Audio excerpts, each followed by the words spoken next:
Good evening, everyone.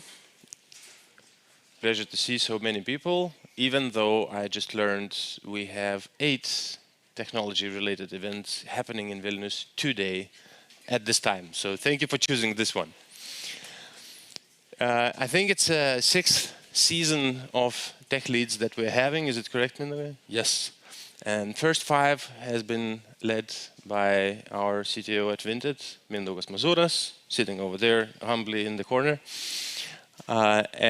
We said, okay, starting this season, maybe we could switch it up. So Mindaugas said who would like to take it, and it was myself and Donatas Kulvičius who will be hosting the upcoming events. And for this one, well, we said everyone for sure has biases. So we thought, okay, biases where? Biases in the interviews. So we're going to have 4 speeches. I'll do the intro, and we're going to have Audit from GitLab, and then we're going to have Vaida from Wix and Gintare from Danske Bank. And we're going to try to share experiences of how to mitigate cognitive biases in the interviews. So, a quick intro. So this is myself in a recent trip in Laplandia. You could see who's overly happy about upcoming sugar rush in a few minutes. So I'm director of engineering in Vinted, also teaching in Vilnius University, and a father and a husband. And previously I worked in Danske Bank and Tieto and BTN Effector. And unfortunately, my co-host, Donatas, hope you're there and doing well. He got sick, he couldn't make it. Here he is with his 2 lovely daughters, also senior director of engineering in Vinted, and previously Proton Mail, DevBridge. Half of us probably have had lunch in Pietaus in Malti, so that's him, and Nortal Webmedia. So that's the short intro of the hosts. And so we would call this a spring season. So before I go into the topic of biases, a short preview of what's coming. So today we are talking about unbiased interviews. On March 16th, we're going to talk about microservices. Maybe a few words around that. It's a lot. So the first topic, let me see if this can go back. Yes. So while the first topic is so-called soft topics, right? So it's a lot more HR flavor to it. And we wanted to have some balance between soft topics and hard topics. So the second, to balance things out, is a lot harder topic, and it's also what we are living and dealing with in Vinted, as our architecture is going through a migration of sorts and we're looking into how to split up core monolith into microservices. And there's a scale, so there is a thing as having too many microservices. So where do you find balance on that scale? We'll discuss these things on March 16. April 20th, and this is a working title, so probably by the time we are marketing the event, the title might change. But basically we just said, engineering manager or engineering director, but cannot write a code. Is that okay? Not okay? I see thumbs up from the audience. So that means the topic is okay, or okay, not topic. Okay. I hope there is no clear answer to the actual question. The 18th is a tech radar, so most likely it's an overview, and then companies have their radars themselves. And we're still not sure which date is that, but the topic is perks at work, and us working in engineering, I hope all of us are aware that we are on a more blessed end of the things in terms of how many perks we are getting. Is there a thing as too many perks at work and so on? We'll try to discuss that there. This is also a shout out and reminder, if you have a topic that you would like to participate in, or I know already a few people who pitched a few other topics, so either this season, either in autumn season, please just drop me a message on LinkedIn, me or Donatas. So that's the spring season. Throughout the 4 speeches that we're gonna do, there's a Slido active. So either you can take a picture, hopefully without my face, so scan barcode, or just go to Slido website and enter a hashtag TechLeads. So you can post their questions. We're gonna have a discussion and a Q&A session after all 4 presentations. So it's always here the reminder in case you forget TechLeads hashtag. So let's dive into the topic. And what better way to start discussing the topic than copy-pasting a first paragraph of Wikipedia. So a bias is disproportionate weight in favor against an idea or thing. And usually it's somewhat disproportional in a sense that it's close-minded, prejudicial, or unfair. The third line, I actually cannot comment on that too much, but apparently bias can be not only learned, but you can be born with it. I know too little about that just yet. And the biases can be developed individually in a group or based on belief. I like the last sentence the most. Basically, in engineering, it's just systematic error. So let's see how to deal with these errors and who's dealing with them how. This is somewhat very illustrative example. Also, Wikipedia comes to help. We all know the moon. You can look it up, and what do you see? Apparently, personally, I see a face there. But some people see some person hanging a gun, maybe. And some people see this creature, and some people see one type of face. I see this face, very simple. And some people see a pretty lady. That's a very illustrative example how biases work when looking at the same thing, seeing and interpreting it as a different thing. If the topic of biases is somewhat new to you, or you would like to explore it a bit, so there are a few ways how to dive into the field. One of them is actual website. It's called yourbias.is. And they have, I believe, 24 most common biases, which are just like that, and you can print them out and so on. If that's not enough, that's too basic, you do this. That's 153, if I remember correctly. And they are grouped and subgrouped and so on, and it's a clickable little map, so you can geek yourself out as much as you want. I remember I did a lot of that when I first came up with this. So one specific bias that I really adore and kind of try to be cautious about is confirmation bias. So basically there are some objective facts, and then there are beliefs that you hold, and the way you would see them is what these 2 bubbles overlap with. And no presentation should go out without a meme. So if one says that one has confirmation bias, do we call that confirmation bias, confirmation bias? That's a simple check. It happened to me with a couple of existing colleagues and a couple of previous colleagues. I said, could it be that you are biased in this situation? And the worst example one could say is a quick no. You can't be for sure. How can you be sure that you are not biased? So if somebody is very quick, if you're calling someone out to be biased and they're like, nope. I don't know how to discuss further with that person though. So, and then we decided to look what has been done to prevent these type of biases, and for example, people who are sitting in the interview and saying, I'm not biased, yet judging the candidate, so to speak. So with help from Candice Dennison, there are our partners, CityTech, in Europe, we have looked and gathered an overview of what has been done in which companies. So this will be a short and broad overview, and then we're going to have 3 more in-depth interviews from GitLab, Wix, and Danske. So one might say, so what issues could, so what are you risking if you're biased in the interview?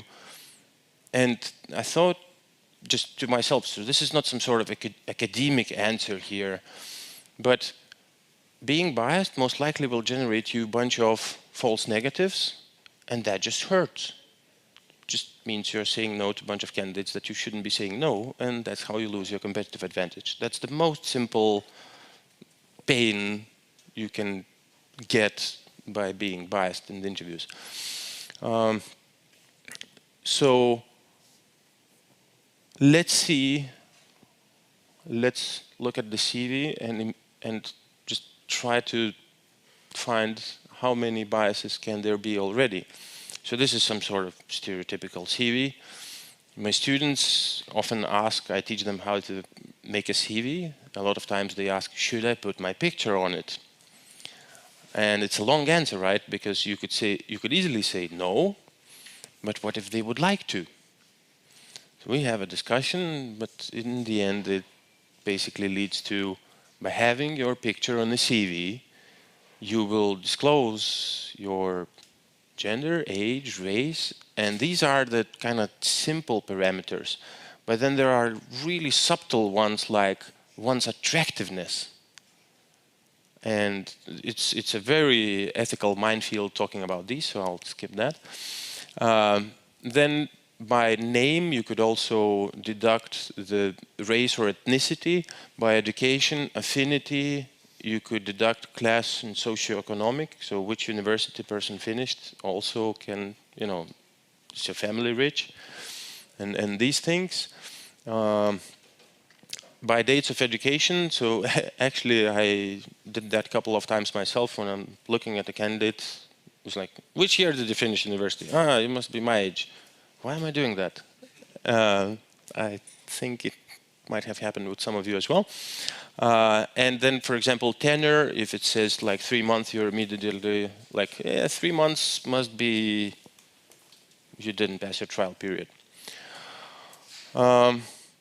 So let's put some labels on them. So there could be halo effect. For example, if somebody's working in Google, they must be good.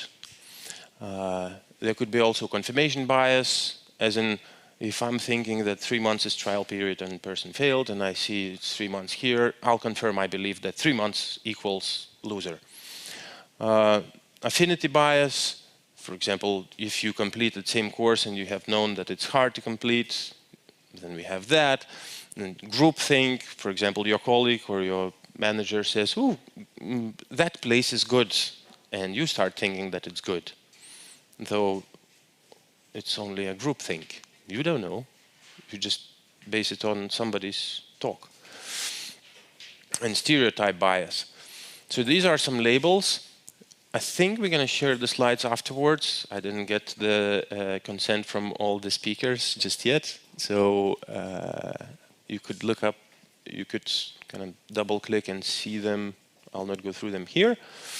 And now the short overview of what has been done in some companies. So basically 6 directions: standardized process, diverse panel, anonymizing resumes, AI screening, AI chatbot, blind assessments. Number 4 and number 5 in the last 2 months just got a really new flavor due to ChatGPT. So basically what has been done, was it successful, and what metrics do we have to back it up? So the first company, Zillow, basically they installed a plugin, if you will, and this is used for job descriptions to both remove unnecessary words or words that would distract or detract some candidates, and use the words that would attract both genders, all ages, and so on and so on. So, and that was successful, and they received 10% more in almost 2 years period. They have received 10% more female applications. This is a thing that very important to remember. A personal note here. Not only the language could be masculine, so to speak. So you can write your job ad and use words like strong and so on, which is considered to be a masculine language. That's one. But one thing that we do as hiring managers a lot of times, at least I catch myself with it, is when you have to come up with a job ad. It's kind of somewhat painful job. So you just copy paste some stuff from here and copy paste some stuff from here. You edit it a bit, and then you end up with 13 bullet points as requirements. And guess what? The science, the statistical science here is pretty consistent. It says the more requirements you have as a bullet list, the more it's attractive to who? To men. So, and it's really that simple. You have 13, you have a guy matching 6, here's my CV. You have 13, you have a girl who has 12, ah shit, I missed that one. So it's, and really the science is actually saying that we are still in this crazy state, which we should get over faster than later. I think it's, yeah. And they have some data how successful was using the Textio for both faster time to fill, so that's the business, direct business outcome, right? So it's shorter lead time, and also having more candidates who are females. Next company, Asana. So they implemented a recruiting panel, which has to be diverse. They also had some extra rules, at least one candidate from an underrepresented group, and at least one non-male candidate for every leadership role. So it was successful, and the success metric is somewhat interesting because they measure that through employee resource groups, and they just became that much more popular after they made these changes. Next is Audio Mob. It's somewhat simple, so also diverse interview panel, and the feedback is not immediately shared with each other. It has to flow in one place to mitigate the group bias. And some statistics showing that it paid off. This one is pretty peculiar. So it's AI chatbot, and when the candidate applies, sometimes you will not be able to deduct everything from the CV. You have to ask extra questions. So asking these extra questions, a lot of companies have talent acquisition people, right? But these talent acquisition people are exactly that, people with all their biases. So why not have AI bot ask certain questions, go through them and get the results. Also, so at L'Oreal, they had 10,000 recruiting conversations, and it seems like they were universally great. Blackbird is doing something that I find really on the edge of, like, this is a lot. So whenever they receive a resume, they remove everything that would, trigger a bias. And due to that, they have increased female hires by 94%. Number is pretty peculiar, so I don't know how big is the absolute numbers. This one, and it's almost the last one, Mios, personally I find the most interesting and peculiar. They ask candidates to play game. So it's really simple. They ask to play a team that they would be hiring to, a neuroscientific game, and they figure out what's missing in that team. And then they ask to play the same game to the candidate, and then they see the match. Doing that first, rather than somehow in reverse, where it's the CV first and so on, they actually pass through more candidates who wouldn't necessarily be fit as per skills, but they deem them fit as per neuroscience. And therefore, they basically say we should hire for potential more rather than skills more. Yeah, and these are the 3 steps: the team analysis and gamified assessment, and only then screening and interview.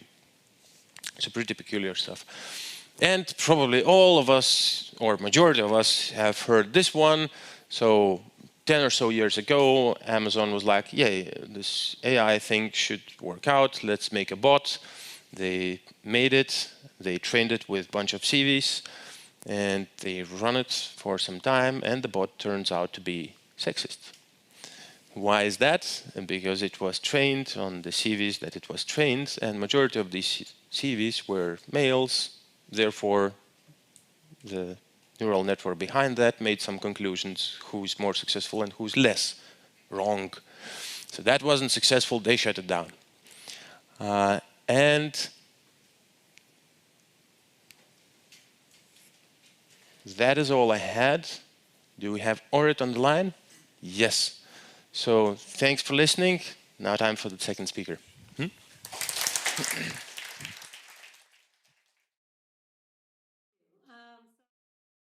Thank you for having me on this panel. I'm going to talk to you a little bit about how we combat unconscious bias at GitLab. So to get started, I'll introduce myself. My name is Orit Golowinski, Director of Product Management. I'm responsible for the dev section. Fun fact, I live in Israel, so we'll talk also about how we have fully remote teams and how many countries we have at GitLab. I'm also an ambassador at the DevOps Institute, and previously I was director of R&D and infrastructure at Celebrite.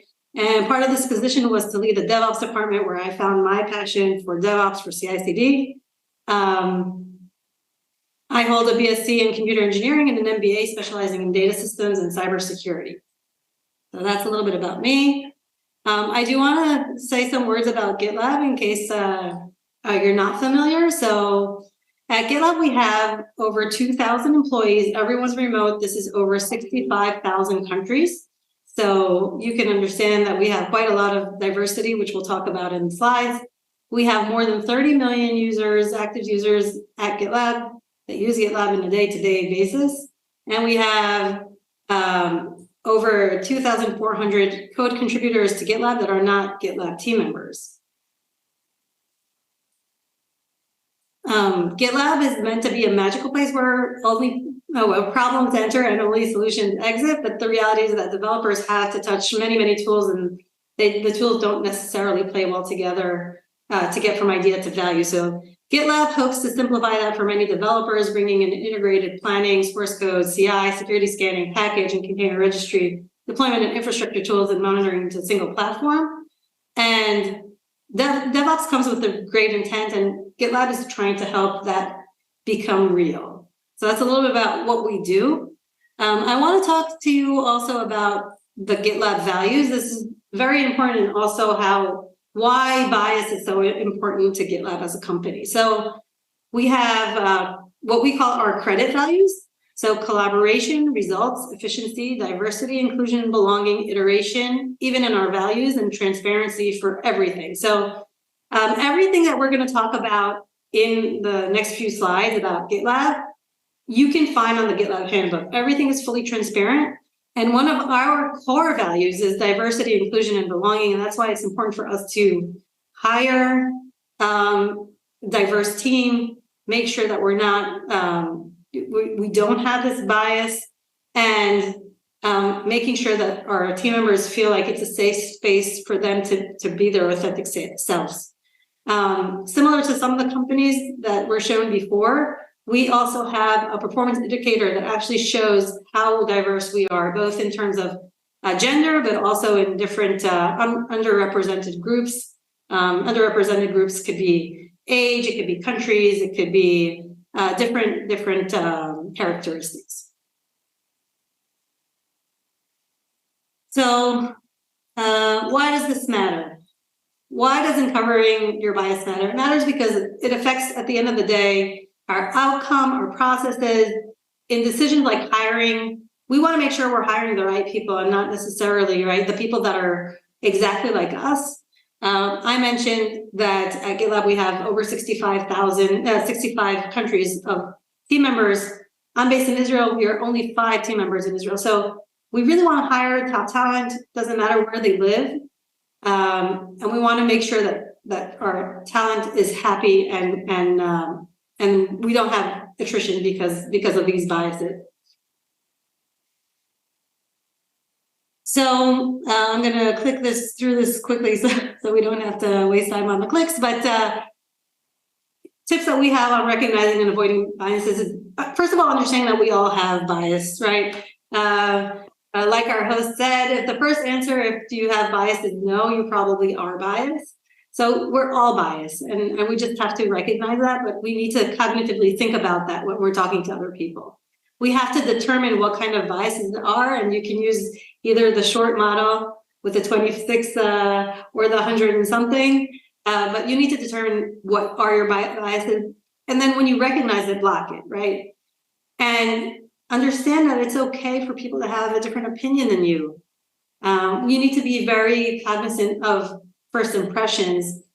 Usually interviews, that's what it is. You have a first impression, and within 30 seconds, you already know, do you like this person? What is it that makes you think about someone when you're talking to them? So understanding that first impressions can also be a problem, right? I mean, it's very hard because we're humans and that's our instinct.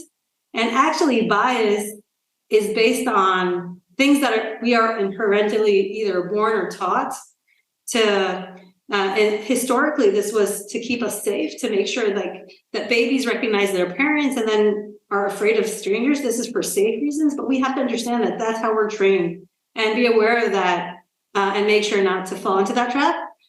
We should be researching stereotypes and also understanding if we kind of fall into the bucket of bucketizing and stereotyping people. Especially in a company like GitLab, which is fully remote, it's important to understand that perception of bias could also be a cultural difference.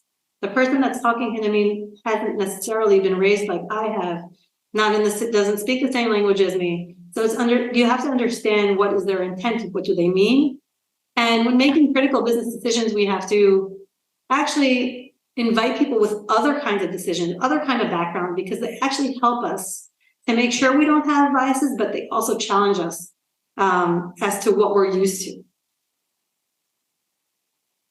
So strategies that are known for managing unconscious bias in practice are the SPACE 2 model. You can find this, as I mentioned, in our GitLab handbook. There's 6 evidence-based techniques for managing bias. One of them is slowing down, right? Be mindful, be thinking about your response before you respond. Don't automatically say, do I have bias? No, right? Think about it. Perspective talking, actively thinking about what others are thinking, really challenging and asking yourself about your assumptions and what you're thinking about people, understanding the cultural aspects that may be different. We need to identify the stereotypes and expand the formation of diversity to help the team. It's similar to the game of what's missing in the team. It could just be this person that's different than us. So I want to give an example. So I have a team member, her name is Sarah. She is interviewing a GitLab candidate who served in the Polish military. She automatically applies a perception of bias towards the interviewee because she thinks this person may behave differently because they served in the military. So she's trying to challenge herself. How does she apply perception bias to the interviewing? So the first thing she does is slow down, like we mentioned. So she takes a step back, and all of a sudden she understands, this person served in the military, I'm already stereotyping them. She puts herself in the interviewee's shoe by applying empathy and emotional intelligence. She asks, does this person remind me of myself? And maybe if this person is so different than myself, this is why I have the bias. She thinks about the cultural aspects. She thinks also that, veterans, some of the people she works with are great, and they're also veterans, so perhaps this person could also be a great team member. And then she reflects on the unique aspects of this specific individual and how she can remove the bias for herself. So it's really taking a step back and thinking to yourself, am I doing it, and am I making an automatic assumption, or could I be thinking about this differently? So how do we recognize unconscious bias? First of all, we want to be self-aware and present. So we want to make sure our body language and tone is free of bias. Instead of reacting, we want to monitor how we talk. We want to exhibit tolerance and patience. So we want to listen, pause, consider, and really think about the other person. And don't assume that you know everything. That's also one of our values, by the way.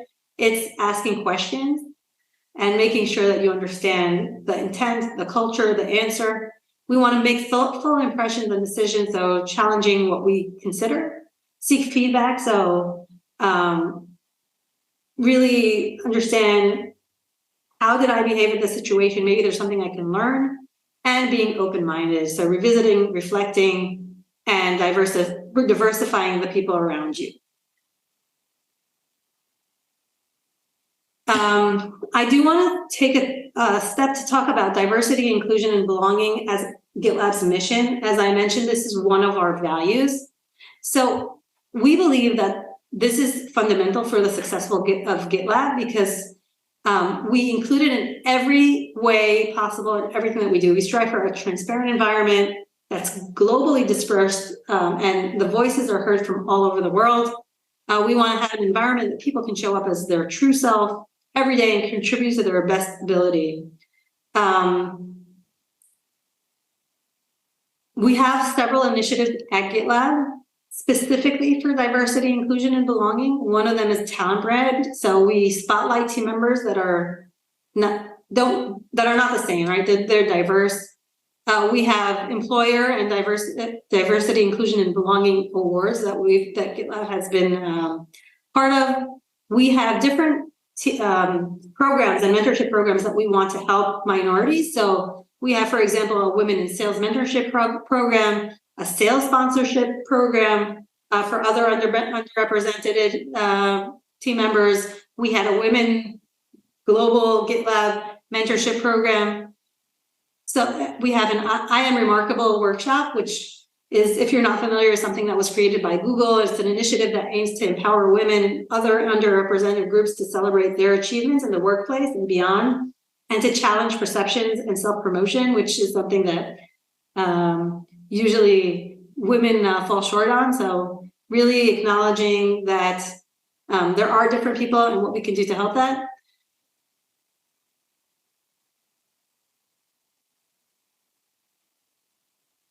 Tips that we have for avoiding unconscious bias, specifically for interviewing, are mentioned here. So we have interview training that anyone who does interviews needs to go through, and this includes recognizing unbiased, unconscious bias. There are a set of illegal interview questions that people are just simply not allowed to ask.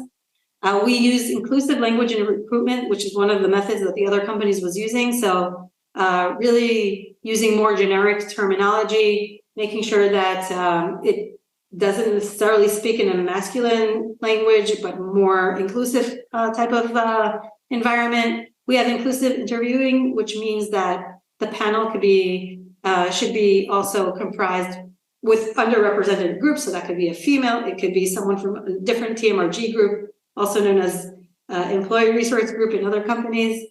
We invite candidates to speak with TMRG members during the hiring process, so the different underrepresented groups. And we have the mentorship programs that I mentioned before.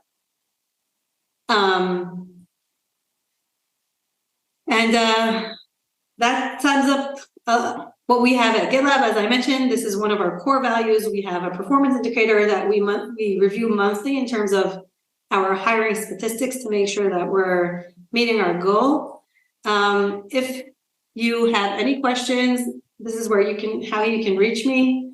You can reach me either on gitlab.com, this is my handle, or on LinkedIn, or on Twitter, it's go_read, or with my email. And with that, I'll pass it to the next speaker.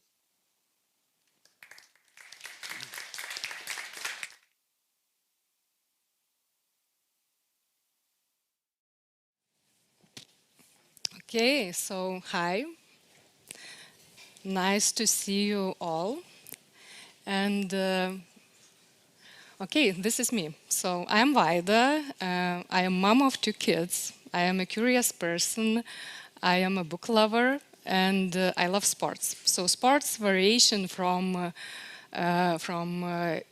different ones, like tennis, like hiking, and as you can see in the picture, so I love to try different sport activities.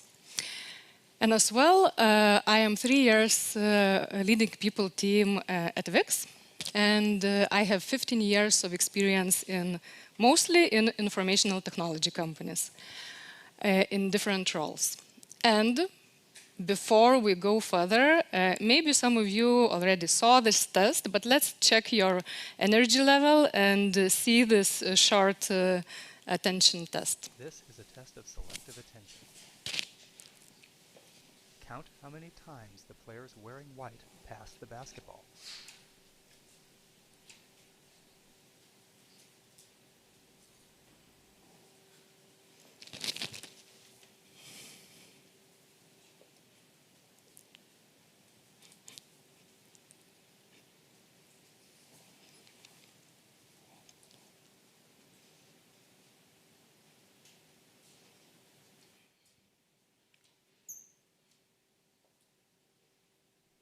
How many passes did Can you we count? stop for a moment?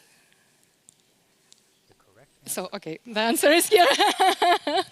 Okay, so answer is here, it's 15 passes, but we can watch further.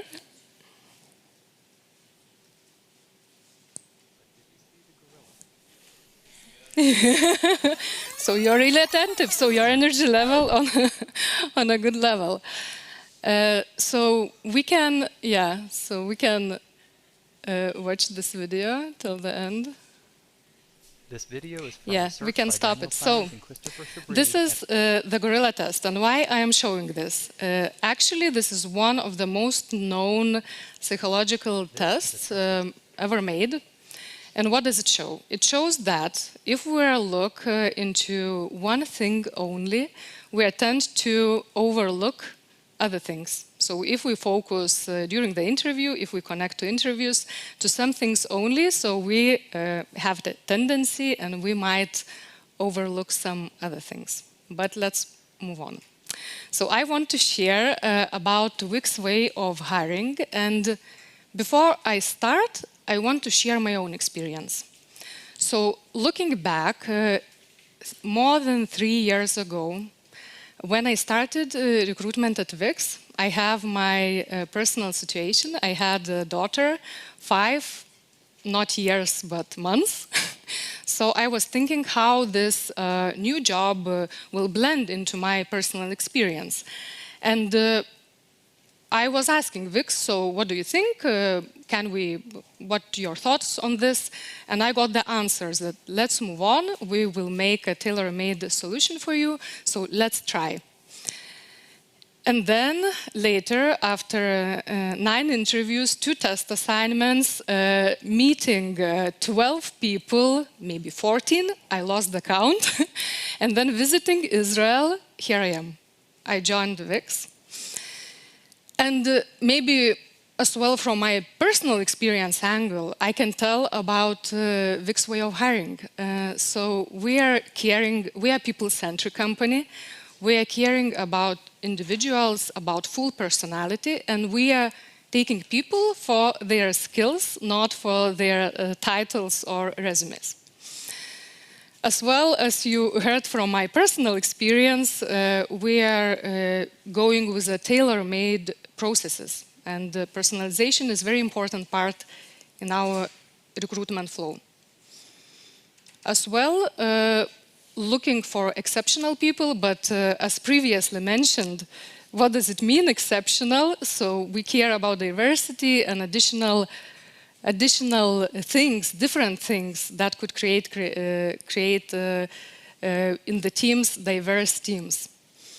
And we test everyone. So as I mentioned, I had 2 tests. So we test our beliefs, we test our products, and we test candidates. So tests are important part.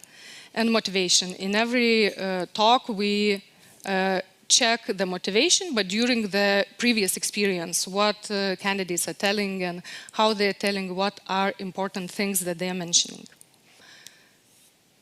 So going further, and videos, lots of videos, but just 2. This is the second one and the last one. As well, I want to share one of my personal experiences. So at the age of 4 or 5, something between that timing, I loved 2 things. I loved lots of things, but there was 2 things. One thing was I loved climbing trees a lot, and I loved running from kindergarten. And I got those comments, I heard those comments, why the girls don't do that? So I was, so what about girls and boys? Let's watch this video.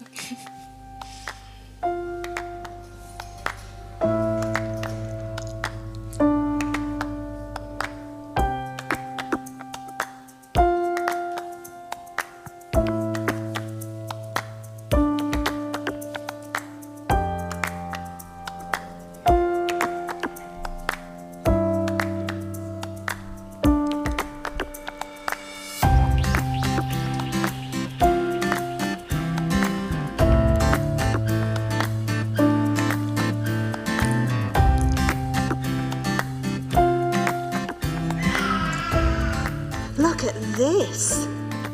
Look at this. Do you like a dolly? Shall we go for the dolly? There's a good girl. You're a good little girl, aren't you, Sophie? Look, what does this say? Sweet dreams. Sweet dreams. Ooh, look at this, Sophie.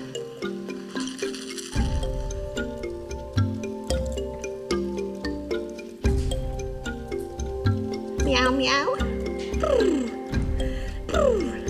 I think she liked that pink dolly the best. If I were to tell you actually that Sophie is Edward, Ah. does that change anything? I maybe thought, oh, this is a little girl, so I have to give her little girl things. So long. Okay, so we can stop and not watch full video. If you will want, you can check that in the presentations once it will be shared. But the idea that I want to share that actually when I asking where the bias starts, and it was mentioned before in the presentation, so it starts from the childhood. And yes, it starts, but what we do with that and how we go, yeah, okay, yes. So yeah, lots of, this is just few. Of course, in the previous presentation it was bigger list of the biases that we have. And yes, what about biases? If we taking, let's say, the myth about the first impression. If we are coming to interview and during the first minutes, 5 minutes, we are thinking, this candidate, it's a yes, surely. Or this candidate, it's a no. Then we should stop ourselves and think and reflect to ourselves, so why this answer coming up? Or if we are reviewing a resume and seeing some things, for example, this candidate is too long in one company, working too long in one company, or this candidate is working too short in one company, or whoa, what an email address this candidate have. So then we need to stop ourselves once again and to reflect. So why this idea is coming up, and this is about understanding yourself and understanding what biases do we have. And rethinking your interview decisions and rethinking your thoughts once you are coming in interview or previously when you're preparing for the interview, it's reflection starts from understanding where the biases comes from. And maybe you read the book Thinking Fast and Slow. It's written by Nobel Prize winner Daniel Kahneman.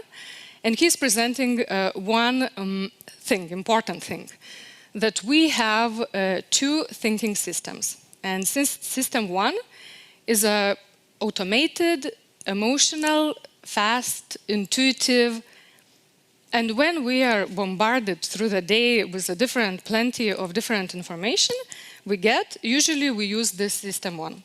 So if I drive home, or drive to work, I'm driving automatically. I'm not thinking about my way. Or if I am doing onboarding presentation, then it's more or less I am already used for the 10th or 20th time. I'm already doing that automatically as well. And the second system is more logical, and then where we use more efforts and where we can catch sometimes the biases, because that takes more time and that takes analysis and where we need to concentrate when we are making decisions.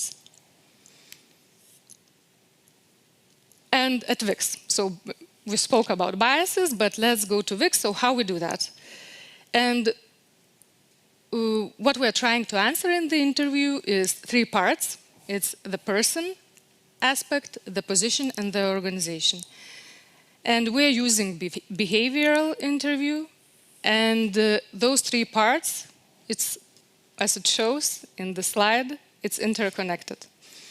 Meaning that we have organization, yes, with our values, of course, and with our culture, but as well we have person, and we have the position and skills. And when we are preparing for the interview, key success factors, it's an important part to think about. What is that? Because we have the list of skills and competences, so what we define as key success factors? Meaning that if the skill can be tested easily, let's say with Codility or with other tests, and VIX love tests. As we see, I had as well 2 test assignments during my experience of recruitment. So we are seeing that it couldn't be tested with the test assignments or Codility tests. So if we take proficient in Python, this is not the key success factor. But if we take passionate about new technologies or independent, then we would define as a key success factor that we could take for preparing for the interview. An expert, let's say. In MongoDB is as well the skill that we can test. So, as example, what do we mean when we say that we use behavioral interview questions? So, this is a simple example, but main idea is that we care about past experience and past examples. So if we search for the sportman for some sport team, then and ask the question, what do you think about sport? Then what we want to understand is what was the past behavior, not what the person as a general concept thinks, but what was the past. Either it doesn't train for the past 10 years or they had some trainings. So the structure may be just to list what most important parts I can share for the preparation. Number 1 is to define those key success factors, as well to prepare. To come to the interview prepared and review the resume, and that is important aspect. To have the structure for the interview. Even the recommendation is to have the same structure for all interviews for the same role process, in order we could compare the results. And the core for interview, yes, if we have the structure, we ask the questions. So we ask the questions during this interview, the same questions in order it would be comparable. And in making the decision, important thing is to have the notes. And usually there are debate whether to write the notes during the conversation or after. So my recommendation would be during the conversation, because after your memory can trick you and you can remember some things, but it doesn't mean that things will be the things that actually happened. And in making decision as well, ask others' opinion. So meaning, for example, at VIX we have for some roles committees, but it's pretty usual thing when everyone comes together and share their opinions and discussion is happening, meaning that not one person is deciding. So the recommendations, it's simple, 3 recommendations. One is to know that biases exist. So during the talks, there was the saying that we all have biases, and yes, we all have biases because we are human. And I think if you would ask me, yes, I have biases. And I think that all of us have one or another. Important thing is to reflect what biases do we have and what actually they are. The second thing is research your gut feeling. When I mentioned that when you come to interview and you see the candidate and the first impression it's a yes or it's a no, then you need to research your feeling after or even during the conversation. So what does it mean? What does this gut feeling saying? Is this candidate missing something? What are the core reasons for that feeling? And the third one, yes, it's use other opinions. It's important part to talk with others and to invite into the discussion. That is very important to do during the conversations. So here is the brief review about Vic's way of hiring. I hope you took some insights, and thank you all.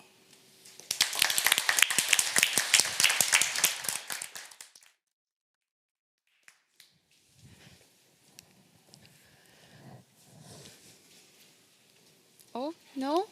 Back? Yes. Hi, everyone.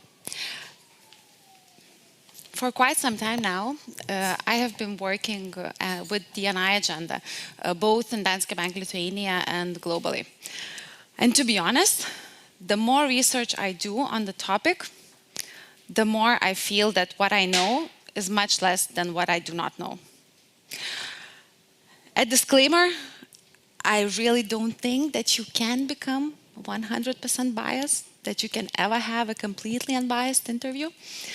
But that is because D&I in general is a living system and it changes through time. So what we need to do is to actually change our mindset itself and move towards other things too. I will get to that. So today I want to show you some different angles on how can we look into this topic and share, of course, my knowledge and what we do in Danske Bank. About me, I'm Gantara, and I am currently working as HR partner. I am also finishing my psychology degree. Before that, I had a pleasure to work as a team leader, so I do believe I understand the challenges that you are facing today.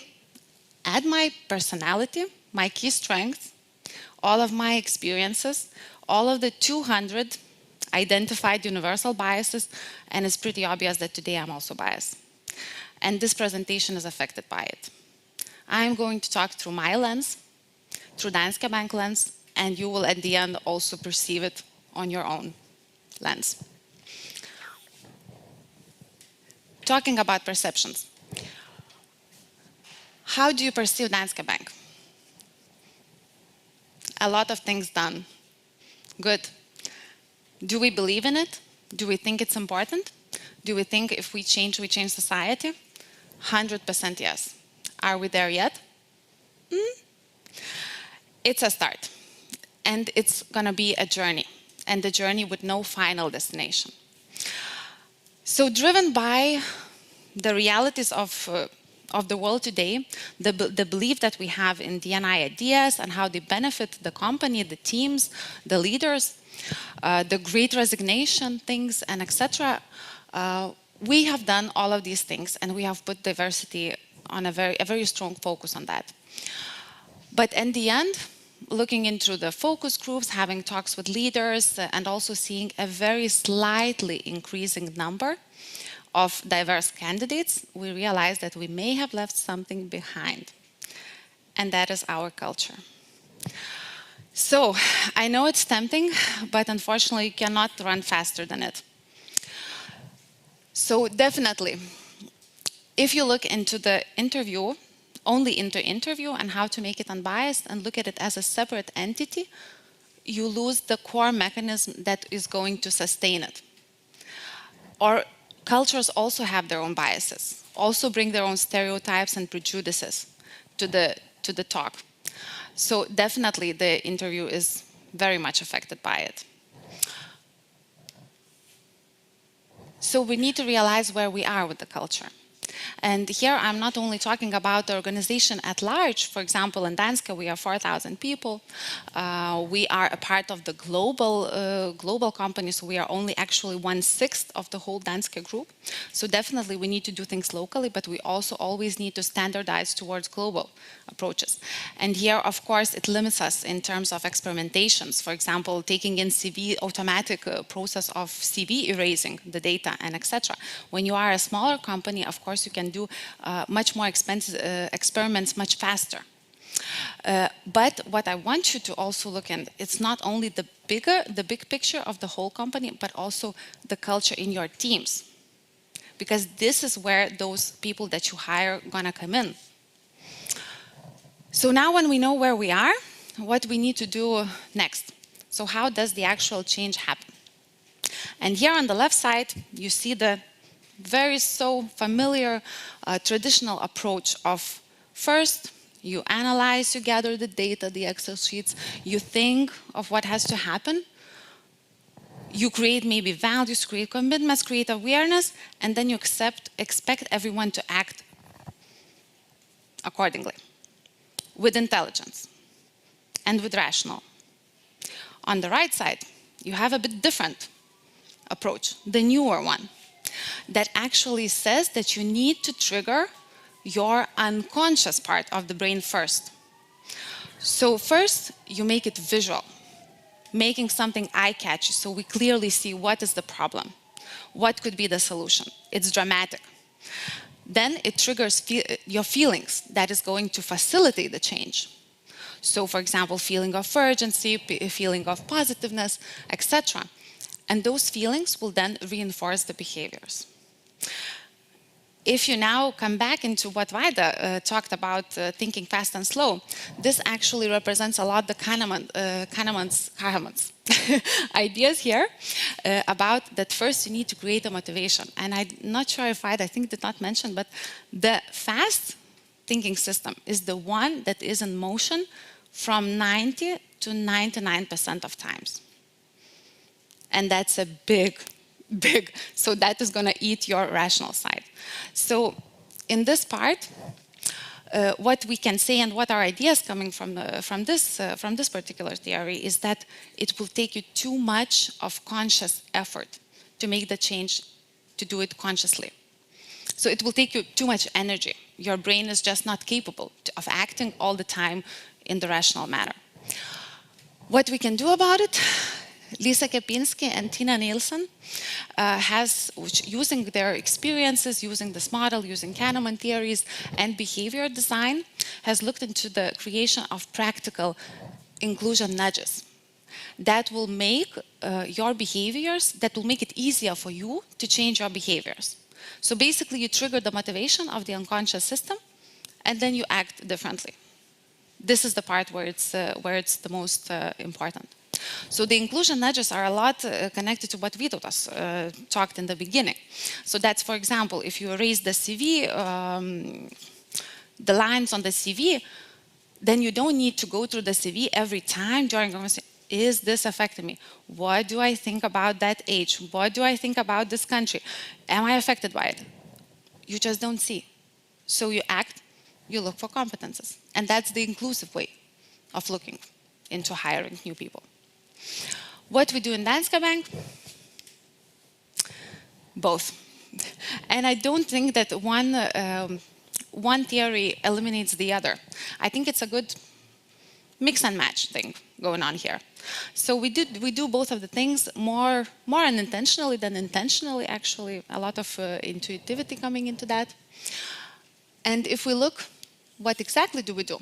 I have tried to put it into structure. So basically what we do before interview, what we do during interview, and then of course the pre-post interview part, which means all of the concepts behind it. And that's building an inclusive culture and switching your mindset towards that. So the first very easy things, brand and comms, inviting people that we want to invite, also showing what we expect from them. We want them also to come in inclusively. The job ads, We do scan the job ads before releasing them to make sure that the language is okay. It's about what Orit has spoken before. The words are okay, the pictures are okay, right? And then the channels. So if you are doing the same, you will not get the diverse candidates. So you need to look into different channels as well. Then we have this privilege to have a 1-hour conversation with every leader that decides to hire new employees together with HR. And during that conversation, we work strongly on how do we place the CV. This is the place where we can already start catching some biases, right? And helping the leader prep for the interview and what is to come. This one is about the unicorn candidates, right? So someone should be analytical, creative, decision maker, team player, nice to have, is going to be this, that, and that. And we also do this thing, as mentioned before, we do limit the number of the competencies to put on a job ad for the exact reason to invite not only male but also female candidates. Actually, some companies are already even trying out not having any CVs in the process. For example, just applicant needs to log on to the system and then answer 5 questions that will show you how the competencies will work and how they will get to the result. Because if you only look into the competences, you might lose the potential. Now let's pause for a minute. How many, before me asking that, recognized something very non-DNI here? Any hands? Oh, Superman. So today, all evening, we are talking about DNI, about how it's important, how the language is important, how important to be inclusive, and so on. And next to the unicorn candidates, there is a guy. So of course, even now you are all the time in motion, so can you imagine how hard it is to be all the time super conscious? And is this really, really possible? So definitely, one in a battlefield is not a warrior. The recruitment panels. We have HR joining at least one of the interview in every hire. So that, of course, helps us with the halo biases, with the appearance biases, etc. If you don't have that opportunity, invite your peer. Invite another leader or invite someone from your team, preferably someone different than you. The more different, the better. That could also help. Go with the flow means that we want the interview to go naturally. So the more interviews you have, you feel that you can navigate and so on. But without having a clear structure of the interview, and I so much agree with Vaida, we get dragged by our biases. Let's see, we'll have a mature candidate, and then we will spend maybe 20 minutes on, so how are you going to learn? Is it going to be fast or is it going to be slow, and etc. So your stereotypes will drive you. So that is why we have actually also personality tests, and it gives a more structural framework. So we do not hire based on how people do in the personality test, but then we can compare them because we have the same language we can speak to them with. And now moving to the culture part, to the inclusive culture part. What you don't know, you don't know. So of course, we have trainings, and we have trainings not only from the perspective of DNI, but also in general with leaders as humans, because I think you need to know yourself and you need to be self-aware in order to also be inclusive. And that means, for example, if you don't know that, when you are stressful, it's next to impossible to make a truly conscious decision, because your body is in a survival mode and is acting like, he was run down by a lion.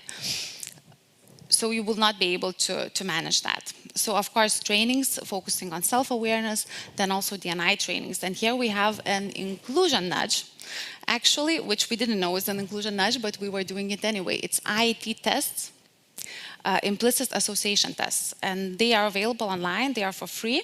It's done by Implicit Project, and it really shows you crazy how, even though you are so interested in DNI, and we did it with HR teams, we did it with leadership teams, we did it with DNI ambassadors, and everybody show the strong associations, for example, with women with family, men with career.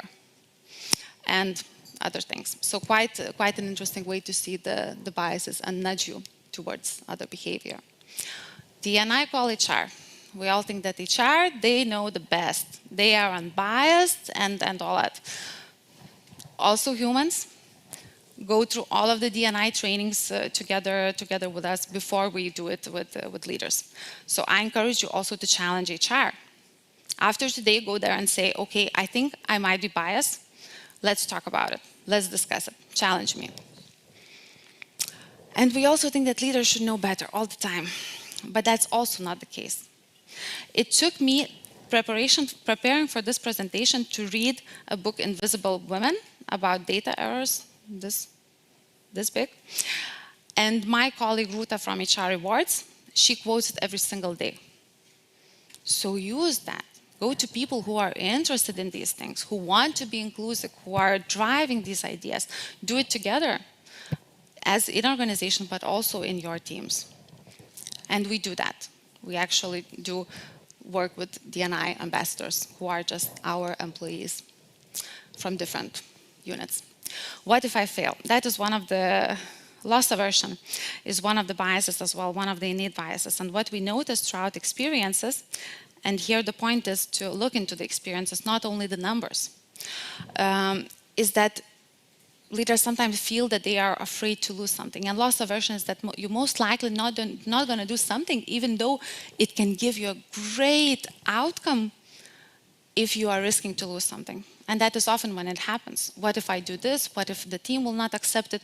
What if the candidate will leave because, you know, the team is different, or things like that? That's a lot related from that. So, yeah. And last but not least, inclusive leadership. And that is also something we have recently started globally. We are implementing this mosaic game created by the company on the agenda. And it's a game for the teams in a playful way to engage inclusive behavior.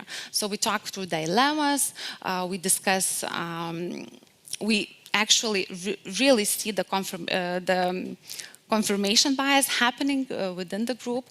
We learn to listen and we learn not to judge, because all opinions are good and there is no right answer to it all. And that sums up most of the things I wanted to tell you. So today, I know you have heard a lot of new information, but the question I want to leave you to reflect upon is, what did you unlearn today? And gonna start to differently tomorrow. Thank you.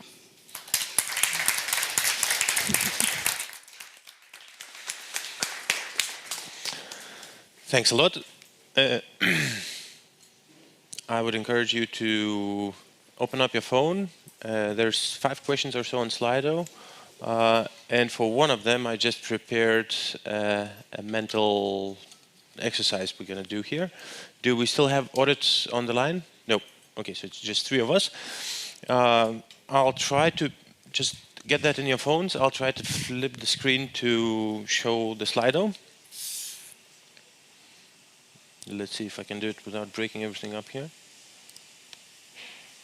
And present full screen. All right, that works. No, it doesn't. Good. So there are some questions. You know the drill. There's a barcode. You can. Oh. Should I stop pointing at it? Did I break something?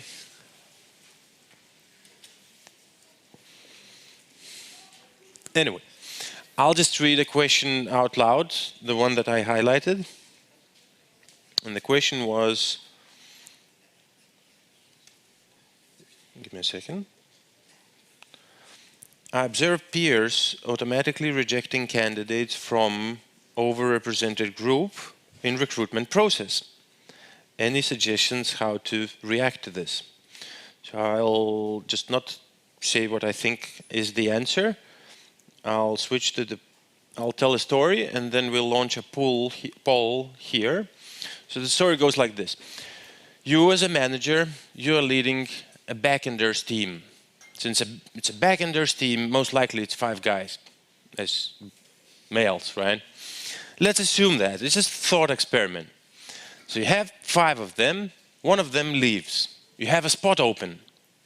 So you put up a job ad, you do all-inclusive language thing, everything you heard today, you do all of that. And then you end up, in the end, and you talk with 10 candidates and so on, and in the end you end up with 2 candidates that you are considering. A 10 out of 10, and by 10 I mean matching everything on the job ad, a 10 out of 10 guy and a 9.9 girl. So the poll will be, and this is anonymous, who do you hire? A 9.9 female or a 10 guy?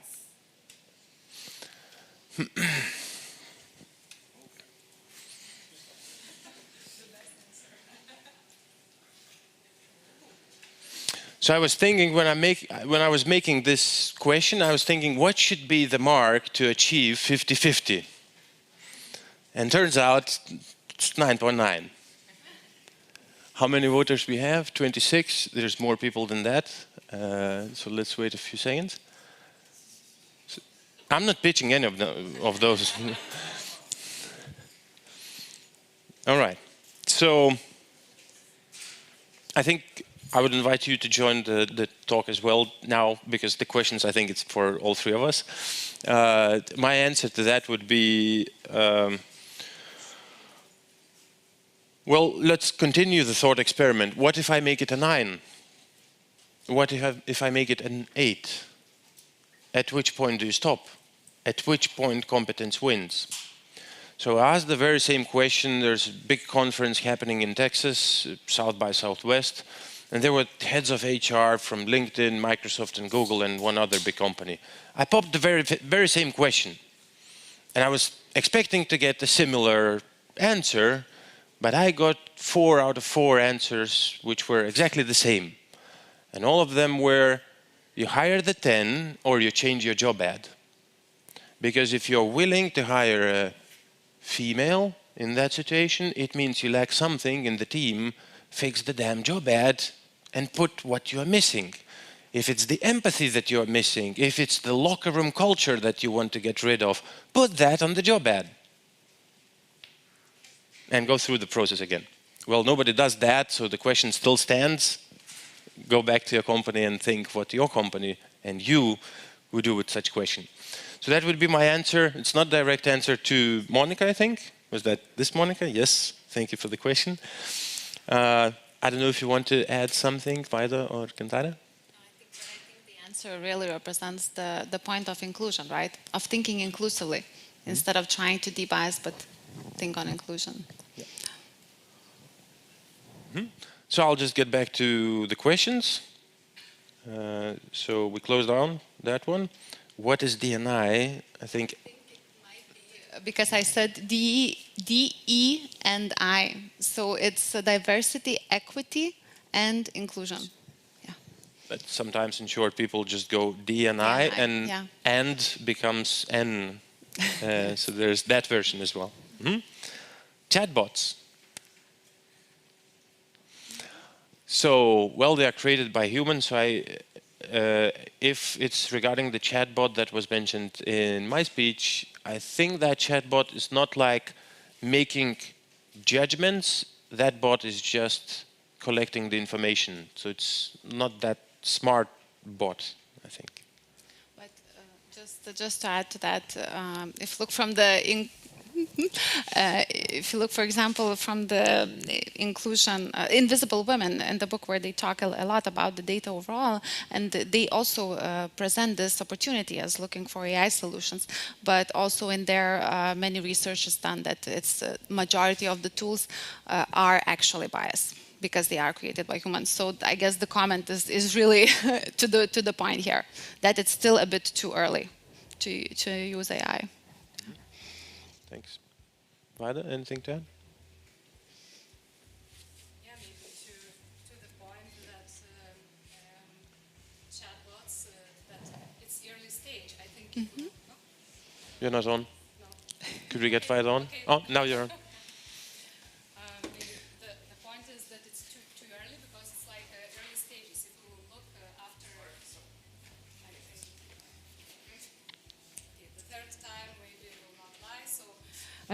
It's maybe a bit too early, because if we will look after maybe 5 or 10 or 15 years, I think there will be a way found to implement and to develop those systems. A classical technology Technologies beats ethics situation. Because it's, yeah. Monitoring biases helps reduce discrimination to keep your hiring pool bigger, but bad hire is worse than no hire because it's expensive. Greater good is expensive. Is that a question? I think I'll just acknowledge, same as other 10 people acknowledged that question. Could you give some examples of illegal interview questions? So I could start by sharing the one experience that I have. It happened with one of my previous employers, thankfully. So there was a situation where we were hiring, doesn't matter the position, and we ended up with a female candidate who was in her 30s. I know that by now because we ended up hiring her. And I had my colleague pretty in nonchalant fashion saying, do you know if she has kids? Because she will leave for 2 years soon, most likely. And I was like, yeah, she's gonna. You're still gonna hire. But that was, and I get wrong type of goosebumps telling that story, but it's, and I mean, probably the person wasn't there was nothing bad in it, I think. It was literally doing the math. I'm hiring a person, the person will not be there. What do we do about it? So there wasn't a single bad thing in it, but ignorance is not a sin, but it looks really bad. So that's my example. maybe to add as well, illegal, it's maybe more about unethical questions. So if we take age or about kids or about marital situation, or so it's like about ethics, about interviewing ethics. So not to ask those. And even at VIX we have kind of in the hiring trainings for managers, we have the list of questions or the areas, what questions we shouldn't ask in the interviews because it's unethical. And no matter how well you prepare for these, there will be candidates who kind of highlight that you're not ready. So I remember one of the first times when the candidates said that one is from LGBT or representing LGBT, I didn't know how to respond to that. I'm like, thank you. So later you figure out how to deal with such information, but the first time is always.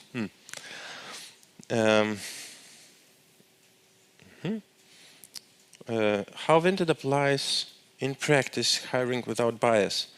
Ooh, do I have anyone who could take that?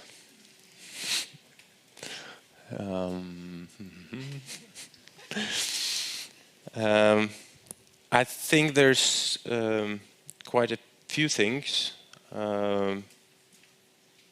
but before listing all of them, I will acknowledge that there could be a lot more things. But I think majority of that is one way or the other, the panel, so to speak, is diverse because the whole hiring process finishes up with a tryout, and then there's usually gazillion people in it. So we notice there's always a person who would notice something that majority wouldn't notice in most of the cases statistically. So I would just put that as a single highlight compared to all my previous experiences, is that in the hiring process there's at least 10 people who sees the candidate. I'll do it like that. Humans evolved to have biases for a reason. Where do we draw a line between trying to be unbiased and using biases to be faster and get results effectively? I hope Vaida or Gintare will help me with this one. Of course. We lost the screen? Of course we need biases. I mean, it's we cannot operate differently. 90 to 95%. we're used to. So can you imagine waking up in the morning and then thinking, how am I going to lift a left? Should I start from my finger? Should I go to my knee? Should I take out my leg out? So definitely we need them, but it's more about understanding how they affect our decisions, and then move towards different ways of how can we achieve it. Our brain does not evolve that fast with our world, and our world is changing a lot. So that would be a very short answer. Vaida? Yes, but it's more about, maybe we'll stand, it's more about the reflection, I think, biases that you need to, as we all understand that we have biases, and all of us have, we all are humans, so we need to reflect to ourselves that we have biases, and to reflect what biases do we have. And when we reflect those, then it's easier to overcome those. And it might be that we will not, of course, reflect all of those. It's because the number is big, so a long journey to go.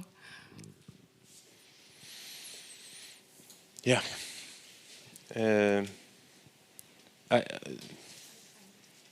I thought I want to share one story, but that involves sensitive information. I can't. Did VIX recently change their process? So that will be Vaida. They used to go really deep on personal questions. Ooh. For example, what is the job of your mother? Yes. So I can share my own experience. When I was having interviews at VIX, and it was colleagues from Israel, so the start of the interview was, tell me about your childhood. And I was telling, because I told about my childhood. And I think that it's about the cultural perspective. It's about the different cultures, and as well that it's usual. They are taking, and as well, they are taking this, and in Lithuania, we're not using these questions. It's not our set of questions that we would come to interviews, but if we are looking to Israel colleagues, there is pretty, so I dealt with that, but for me it was a good experience, I have to say. I think Audit shared, so she's not with us anymore on the call, but she shared that it's a very cultural thing. So in Israel, everyone goes through army, right? So it's a pretty common thing to say which unit you were in or what was your ops and so on, which I don't know if I would ask any one of you, so which unit you were in, that would be like, what? So, we close that one down. Sometimes companies, and I'm reading these without pre-reading, so if somebody puts something nasty, I'll just read it aloud. Don't do that now. Sometimes companies prefer hiring special groups, refusing others that are part of obviously bigger group. Do you think that is also a kind of discrimination?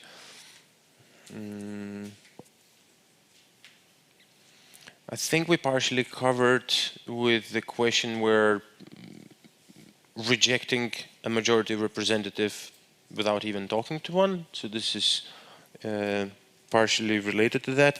The topic is really broad and deep and sensitive. There's some sort of, I'll just give you some headlines that you could read upon, and those are equality of opportunity versus equality of outcome. And where do you stand on that? Do you want equal outcomes, meaning you want to have 50-50, and you do everything to reach that as fast as you can? That would be equality of outcome. Equality of opportunity is you write a job ad that is attractive to all types of candidates, not only specific groups. Where do you stand between these two? It's a matter of personal values and your company values. So there will be companies that are standing with equality of outcome, and there will be companies that are standing with equality of opportunity. And if I can just add that often we see it as a zero-sum thing, that, you know, if we will hire someone incompetent from that group, but that's not about that. It's not about hiring someone incompetent. It's about looking at the different, and exactly what Vytautas said actually. So not a zero-sum. How do you think the hiring biases would change during recession? I cannot connect these two, maybe you can.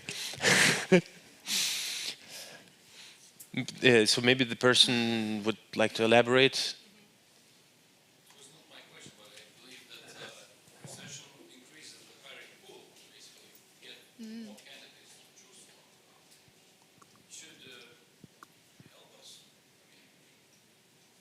As in, we should be, since we have more to choose from as hiring managers, that potentially could help us be better in mitigating our biases. Would, for example, because what's so good about candidates that you hire that come from underrepresented groups? It's you get unblind. So there's additional value when you are asking where do we draw the line? It's 9.9, is it 9, is it 7? I think it's about that value as well, as just the morale portion itself. So what's good when you have more people to choose from, you can actually get both. You can get two candidates, 10 out of 10, and unblind yourself. Though it's an interesting dilemma, right? Because if we are focusing on diversity and inclusion topics in hiring, most likely the companies who are doing layoffs are focusing on diversity and inclusion in firings as well. So all you get is people from majority.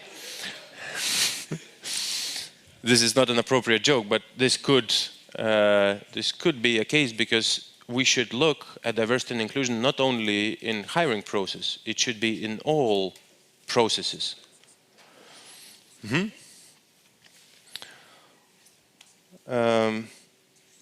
Is it a good practice to argue, discuss with HR about biased approach to you if such was spotted during interview?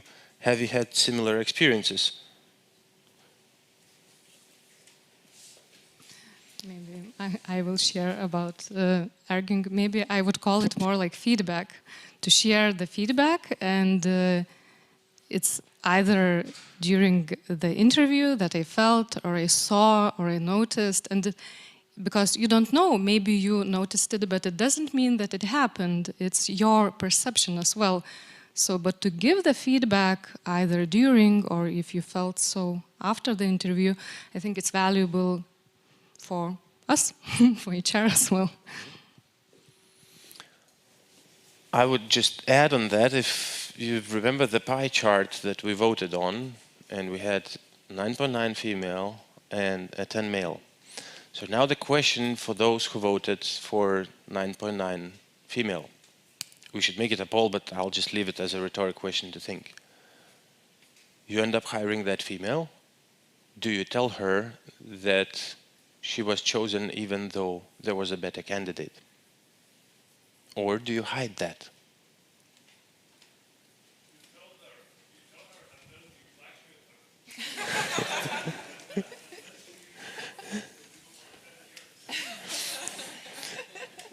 The sound is not working very well.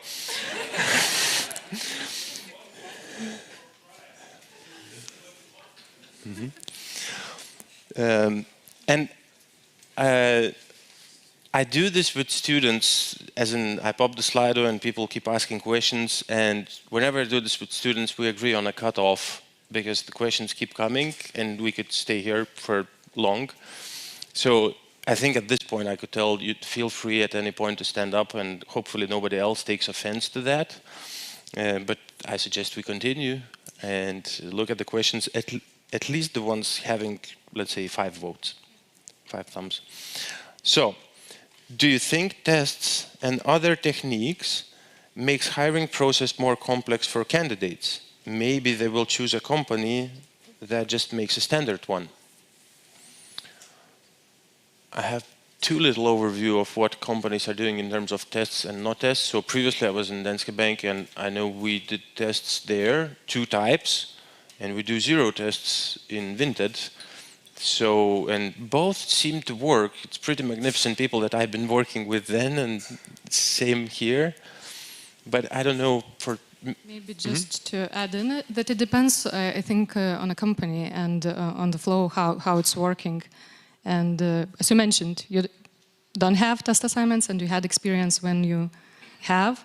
And I as well personally have experience when we didn't have like a so-called very specific test assignments, and it was working. So it depends on the company and what the company needs. Yeah, but potentially the hiring process in itself, so it's not so much about biases anymore, at least in this question, I think, but it's more about efficiency of your process. So we're in Vinted, we're hiring close to 100 backend developers this year, I think. So we're texting them all like crazy, and do you want to join Vinted and so on. And sometimes we get responses like, yeah, when you don't do 2-day tryout. So same with tests, I guess, and same with everything.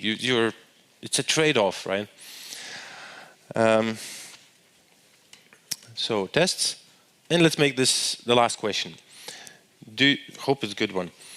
Do you somehow measure the noise created by human judgments during the hiring process? Any specific metrics you use? I'm not aware of any, at least in my past or in Vinted. Colleagues?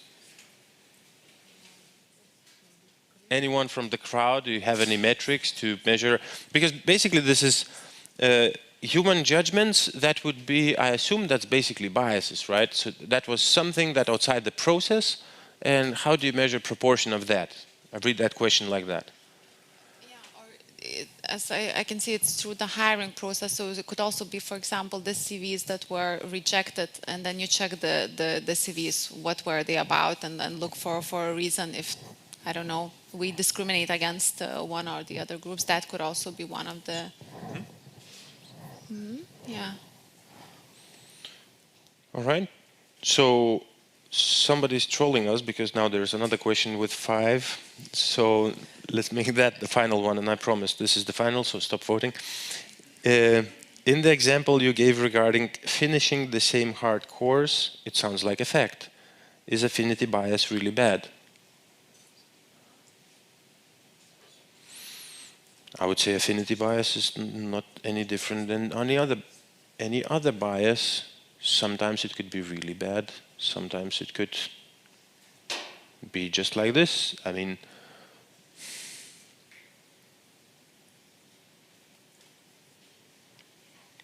probably I would revert to the presentations that we had, that you should just be aware about it and then judge in the situation, and don't come up with a standardized rule for all the situations.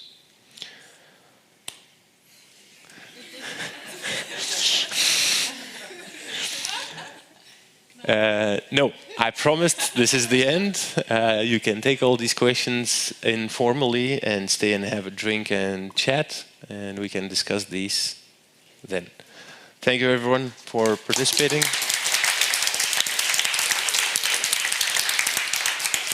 Thanks dear colleagues, and have a good evening.